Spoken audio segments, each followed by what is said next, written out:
A long-awaited gathering in the Nakehk'o. It's what Dene have always done this time of year since time immemorial.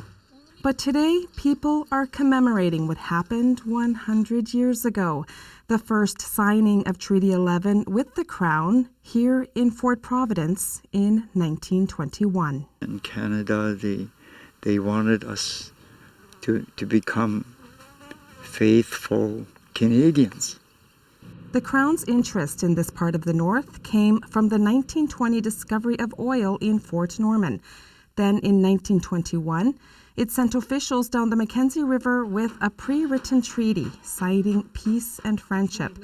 But as Chief Joachim Bonnetrouge knows through oral history, Treaty 11's intent was the opposite. Their big concern was, of course, the land, the environment, and concern about the changes that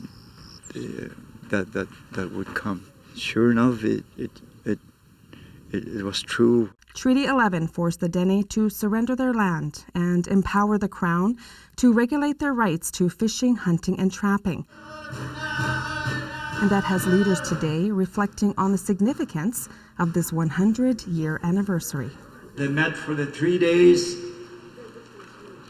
with Commissioner Conroy. There was never, ever any mention of land. An important part of history, not only for the NWT, but also for Canada. If you're Canadian, you're part of the treaty as well, too. Deneze Nakehk'o says Treaty 11 paved the way to modern-day treaties. Well, there would be no country, this nation-state, there would be no existence of it without those treaties and without Indigenous peoples.